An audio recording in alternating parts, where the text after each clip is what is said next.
The views expressed on the Nova Society are those of the panelists and guests and do not necessarily reflect the views or opinions of the Phoenix Research Institute or any institution which any panel member is associated. Reproduction or dissemination, other than for the purpose of education or information without the express written permission of the Phoenix Research Institute or Nova Society Media, is strictly prohibited. Welcome back to the Nova Society. I'm your host, Dr. Mark Bound. I'm here with my panel, Dr. Scott Gershwer and Dr. Brooklyn Ann Weldon. And today we will conclude our answering of listener emails about a topic which has dominated our mailbag. Our question comes from Robert, who lives in Toronto, Canada.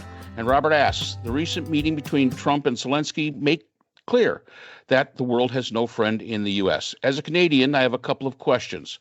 With this terrible treatment of a supposed ally in a war for their lives and the recent arguments between Canada, Mexico, and the U.S. over tariffs, do you think this will move Canada closer to the EU?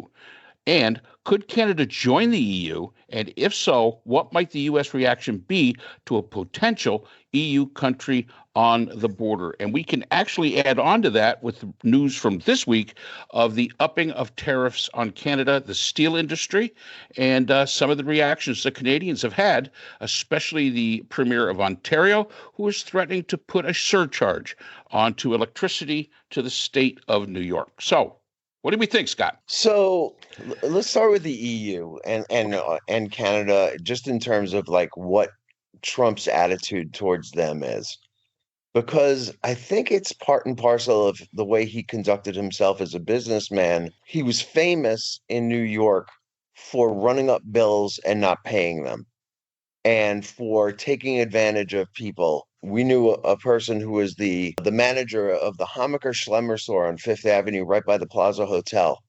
And she was asked by a Trump representative right after he bought the Plaza, if she would be interested in providing plush robes to every room in the Plaza. And she took the contract and she fulfilled it.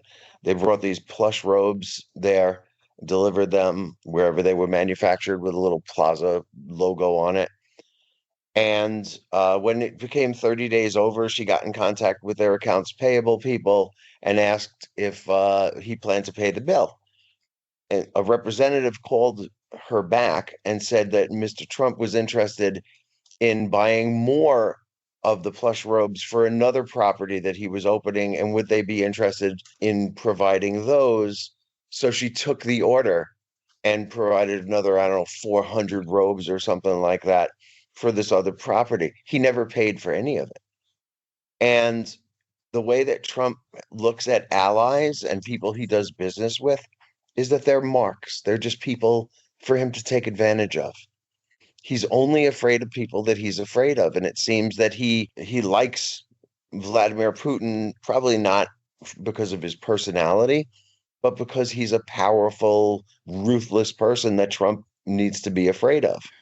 And the same thing with other dictators around the world. So I think we can start with that. He looks at Canada and he sees weakness. He looks at the EU and he sees weakness. He looks at Ukraine, he sees weakness.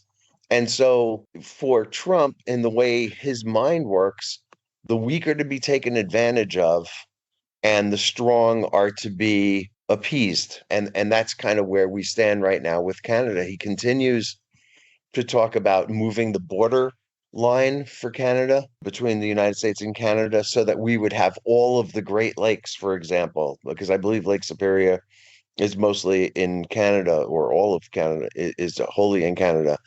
So his whole attitude towards Canada seems to be part and parcel with the way he looks at the world, and really always has.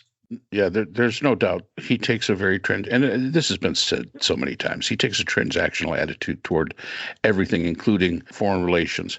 And you said it before, Scott, it's like a clown car. They don't think these things through. And the fact that, just the idea of the trade war with Canada is such a stupid idea. We have such a reliance on Canada for their business. We rely on them for energy. We rely on them for an awful lot of things. And if we're not careful, I think we're beginning to see the Canadians are basically thumbing their nose at us and saying, okay, we'll go someplace else. And good for them. Good for them. Hate to see it for us, but the fact is, this is good for them because people do not like to be bullied. And that's exactly what's happening here. And you're right. He likes strongmen, but he's not one. He's a wannabe. And I think we mentioned this the last time. Xi Jinping and Vladimir Putin are the A team of dictators. Trump is maybe C team. He's right in there with maybe a little bit below Kim Jong Un. So he's not even at that level, and he doesn't really pull it off really well. And the Canadians are great people, and they just get tired of we're not going to be pushed around.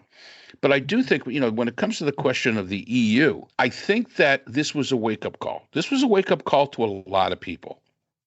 Since World War II, the United States, and again, the writer writes that the world has no friend in the U.S. That's true today. You do not have a friend. Vladimir Putin may have a friend, but every other country probably does not have a friend. These other countries, Canada included, and I'm not going to exclude Canada. There is some blame to go around here to Robert in Toronto. There is some Canadian blame to go along. You relied so much on the United States. Now when they're gone, now you're scrambling. And that's understandable because no one could have foreseen this. The EU, they have relied on the United States to be the big dog, to be the protector, and they basically slacked off. Now with the United States looking like it's going to pull itself back, the EU is scrambling. The Germans are really scrambling to create, a more powerful military. The British, the French, they're all scrambling because basically they've sat on their laurels. And if Trump has a point, yeah, these EU countries have sat on their laurels for a very long time and relied solely on us. And now that we may be going away, now they have to rethink it. But I really do think this will make the EU stronger. I think it's about time that they stood up for themselves, and I think they'll do just a fine job on their own. I think Canada doesn't have to trade with us. The Chinese are more than willing. Justin Trudeau was on, and they were talking about, and he's the outgoing prime minister, and they were talking about all the countries that they can do business with and who they will do business with. And guess what, United States? You're not the only customer. But if you're going to be that Karen customer, people are going to throw you out of their store. And that's exactly what's happening here. They're beginning to say, enough's enough.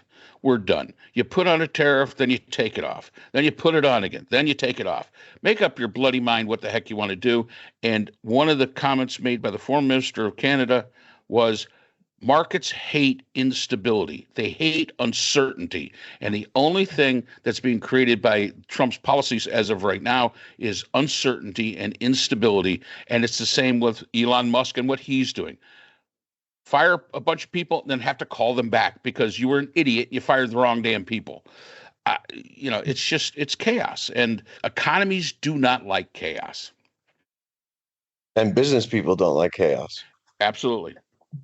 Absolutely. I think the market is making that really clear. And a bunch of CEOs went to the White House yesterday to talk to him about, and he, it's not really that he was a successful businessman ever in his career. He played one on TV, but if he was a successful businessman, I think he would know that you need to be able to plan ahead in business, and you can pretty much plan for anything, but you have to be able to plan ahead, and stability is a really important part of that. And destroying our stability does not help businesses at all. No. Mark, if you don't mind, just to indulge me about one particular thing that I looked into today, specifically about aluminum, because I saw that the tariffs kind of went. There was like rumor yesterday that he was going to take the tariffs off, and then he doubled down, and then he put them back on again. And I wanted to look into aluminum, and apparently aluminum is really important. Okay, so let's start with that. The International Aluminum Association, or Institute, sorry, says that the amount of aluminum usage in the world is forecast to go from 108 million tons in 2022 to 176 million tons by 2050. So there's a real growth in aluminum. Now, we import I think it's 9% of our aluminum from Canada. So that's also a fairly big deal. It's like just about 9.5%. Our own production of aluminum, and I'm only going to focus on primary aluminum because that's fresh aluminum. There's also ways of making aluminum from old aluminum or other metals. But our production of aluminum fell from 3.8 million metric tons in 1999 to 785,000 tons last year. That is a steep decline in our own production. There are now in the United States 4 operating plants, 2 of them owned by Alcoa and 2 of them owned by Century. But the one that is owned by Century is not yet up and running. It was a Biden grant of $500 million as part of the investment in the Inflation Reduction Act. $500 million to Century Aluminum to construct a new green low carbon smelter, the first primary aluminum smelters to be built in the USA in 45 years. That would literally double the size of our current US primary aluminum industry. So this is going to be a huge deal, but they haven't even picked the location for it yet. They're still looking around. They're thinking Ohio, Mississippi River. They're thinking that it's going to create thousands of jobs, but they haven't even started constructing it yet. They haven't even picked the site yet. So Trump might, if he really wants to do something positive, might want to hold off on aluminum for now until we're up and running. And the same thing with the CHIPS Act. The other day at his speech, he turned around to Mike Johnson and he said, "You got to get rid of the CHIPS Act. It's a terrible act." And every congressman, Republican or Democrat, froze because the CHIPS Act is really successful, especially for red states, especially for Republican districts. And the truth is, we're not up and running yet on our chip making here. We're still building the factories, and he's running out like we have an industry that's viable and we can afford to tariff chips, tariff aluminum when we're just not ready to do it yet. So his diagnosis might be correct, but the way he's going to go about solving these things is just ass backwards, and it doesn't make sense from a business standpoint. Right. And it's the same thing with when they talk about oil. And we've made this comment many times. The United States does produce a lot of oil. However, it's not oil that we can refine because we don't have the refineries. We ship that out. The oil that we use that we can refine comes from Canada. And that, again, if you're going to, if you want to be able to refine your own oil and you want to be self-sufficient, you got to build the plants first. You got to build the refineries that are going to work. And if you don't want to piss off the person that basically is supplying you with what you need. And you're right, the aluminum, the CHIPS Act, all of those programs, yeah, they're great for the United States once they get up and running, but they're not yet. And you can't just go forward without having the infrastructure in place to be able to support yourself. It's almost a economics 101 kind of idea. And supposedly Trump went to this business school at Penn. Well, if that's what he learned at that business school, people ought to rethink about going to that school, because the bottom line is that that's just it's silliness. It's absolute silliness. And we have got to, yes, we want to bring back chip manufacturing here, but you got to do it first. You got to have the infrastructure first before you could say, well, we want to do it. You just can't say, well, we want to do it, and then plants spring up tomorrow and give you the ability to be self-sufficient in it. Same thing with the oil. You can't just say, well, we have all this oil. Well, we'll just refine it and not have the refineries available to do it. So it's a bit of a backwards approach. And you're right, Scott. He can diagnose it, or somebody. I'm not even sure if Trump diagnoses it, but I would say somebody diagnosed it. And I think that Trump's cure for it is simply putting the cart before the horse. I wanted to add more to Robert's question. Um, Trump, for some reason, absolutely hates Canada. He hates Ukraine first, apparently, from what I can tell, and he despises Canada. He did have two hotels, I believe, one in Toronto and I think one in Vancouver, and they both went bankrupt, naturally, which doesn't help him. He also had one in Panama, by the way, that cheated on taxes or did something, and so now he, of course, doesn't like the Panamanians. Um, all of this is personal vendetta and retribution, and which is not at all professional business, as you say. And from what I understand, and I don't remember where I got the information, I'm sorry, Trump's Wharton Business School was not the business school itself, but like a special real estate degree with one professor, like an independent study type of degree. So it's really not even necessarily a real degree. I know he started off at Fordham, and I guess he left Fordham. So yeah, Robert, Trump cannot be appeased, but when he is, it depends, I think, on how much power a person seems to have. I mean, when a person disagrees with him and holds fast, has overwhelming power, Trump seems to be able to back down. What will happen with Canada and moving the border, this and there's always another reason. I was thinking about the this whole fentanyl nonsense, and this is why we have a problem with Canada. Half an ounce of fentanyl, and the overrun border, which is, as I understand it, when the Canadian border guards find people trying to cross over the border, it's Americans or people from this country anyway, whether undocumented or American, attempting to get into Canada, not the other way around. And half ounce of fentanyl, well, that's still killing Americans. And according to the Commerce Secretary, Hessig, Yeah. Bessig, something like that. Lutnick? No, not Lutnick. It's a Hessig or a Bessig. Okay. We have intelligence, and we have photos of cartels operating in Mexico, and the reporter did not ask. I think this might have been on CNN. I'll have to get you the link to where I saw this, because I went back and I found all this stuff.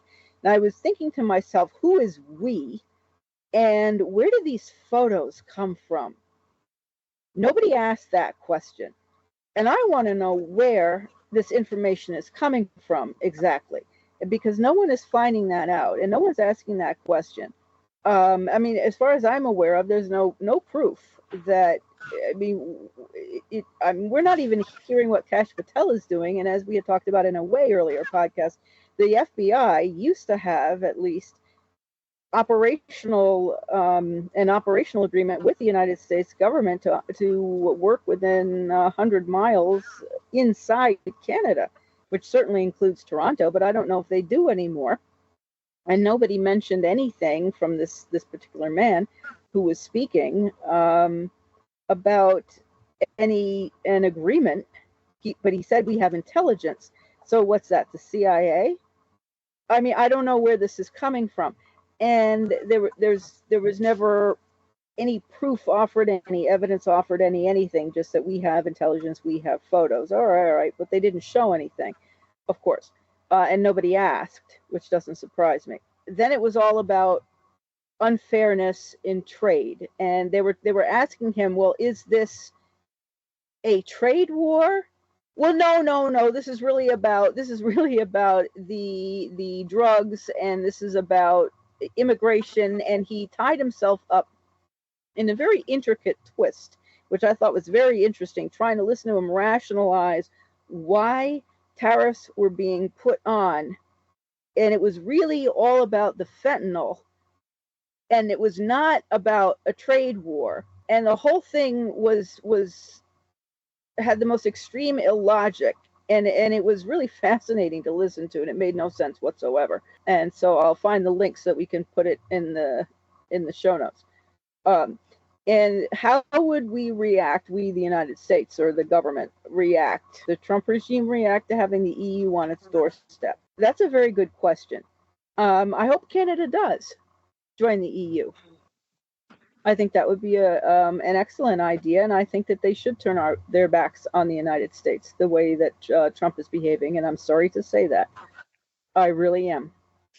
I don't like that, as Doug Ford, the Premier of Ontario, said, there should be an AMCAN or a CAN-AM, or however you want to put it, the two strongest countries and the two best allies and two most collaborative countries, and then we can add Mexico in there, and we can have, among the three of us, a really strong, united continent. But that's not going to happen under Trump. I mean, who knows what happens in the future, whether this type of dictatorship continues. So I'll throw this out there as well, because this occurred to me while you were speaking, Brooke, is that Trump wants to annex Canada. He keeps talking about Canada being the 51st state. I don't think Canada has any interest in that at all. But I am curious as to why he doesn't apply the same thing to Mexico.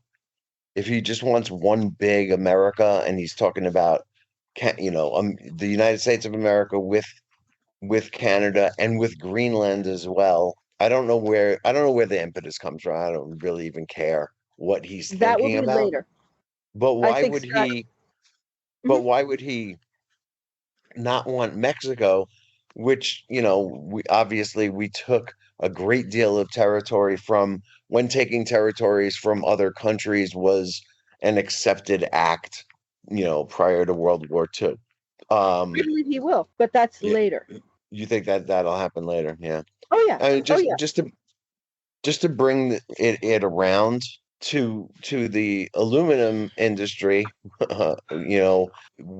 so apparently we're in it now, right? Canada hit us about an hour ago as we're recording this on Wednesday afternoon with something like $28 billion worth of goods that come from the U.S. into Canada, including beef, motorcycles, whiskey, American steel, American aluminum. And so, the war is on, and Canada's leaders have said that they're not going to take them off just because Trump is taking them off, because they don't trust that he's going to keep them off. So we're in it. Like right now, we're in a trade war with our nearest neighbor to the north. What the effect of it is going to be, if you look at it, is to increase prices, increase costs for so many industries that use aluminum in the industry, including the green energy industry, which is very, very reliant on aluminum as a material. Now, I know that Trump doesn't really care about the green energy industries, but in any event, there are a lot of investments that are on their way, that are past planning stage at least, and being implemented, and this is going to raise costs for them. So it's, if you take one step forward and two steps back in your approach to the economy, you can't look at that as progress in any way, shape, or form. And it really does seem to be what he's doing, more than anything else. So yeah, I think we kicked this one into the ground. I think we kicked this one into the ground. And to the last question he asked here, what might the U.S. reaction be to a potential EU country on our border? My comment is, who gives a damn? Who cares what our reaction is? We don't like it. Oh well, lump it. So.